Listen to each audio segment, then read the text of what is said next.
I feel the urge to do this fucking video, and I have to do this video. So I think in the ether, there is a bunch of people experiencing something that I could not describe well, but Halise, who is an incredible creator that I love to follow on the interwebs, calls, specifically her reckoning, she calls an ego death. And I think this is a great description of like, I mean, I don't know about everybody else, but I think for me, this is exactly what I've been feeling. I have a video on this channel that talks about what I hoped for in regards to creating this channel, and I even have another video, a follow-up, which is like, I guess in line with the expectations of that video, but then I stopped posting. I haven't posted in so long, which, by the way, hello, nice to see you again. I'm so sorry, it's been a long time.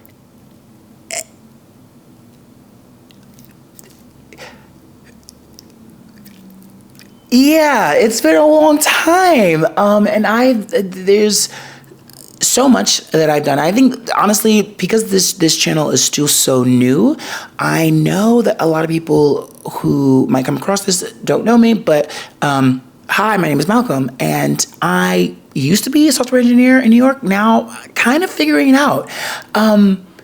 I've been in the middle of what I now refer to as an ego death because actually, let me take that back. I referred to it, I don't know if I referred to it like by myself internally as an ego death, and then I heard someone else talking about it. Maybe that's what happened, but I've been experiencing an ego death, and I didn't even know that other people were feeling the same way. And I should have thought about it though, because so many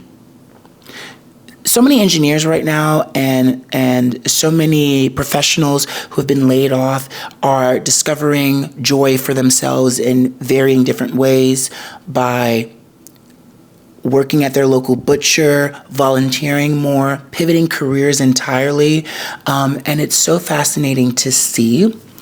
And what's even more fascinating to me is reckoning with the fact that I'm not the girl that I thought I might be in the future, which isn't a bad thing. And it's not like, oh my God, I'm not living up to my expectations. It's more so recognizing that there really is so much more. Nope.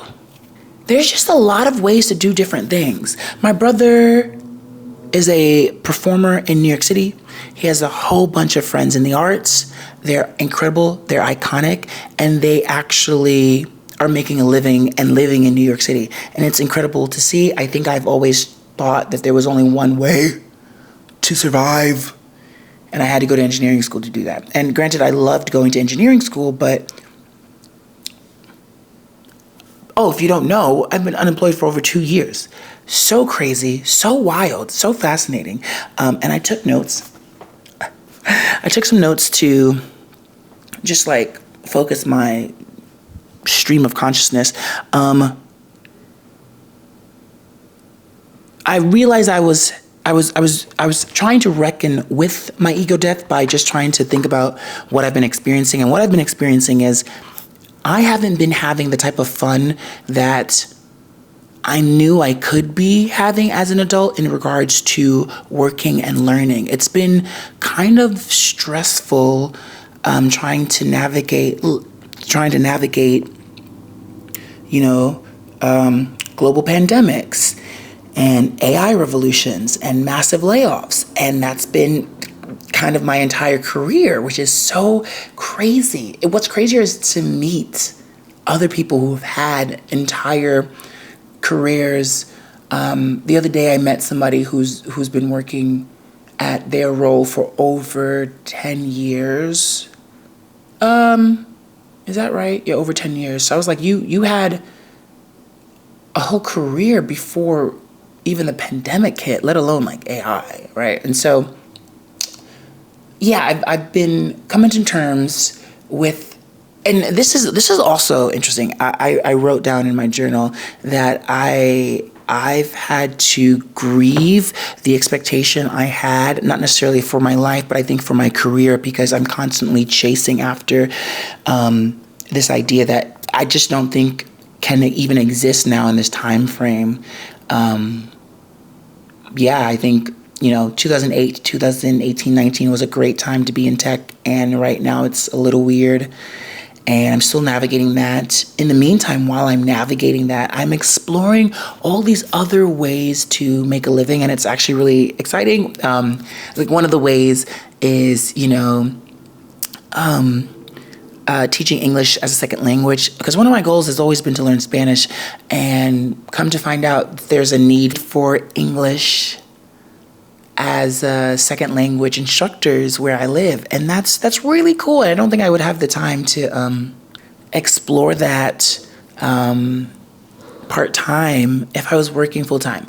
Granted, it would be also great to pay my bills. And so, so I've been doing that. I've been grieving, not having as much fun.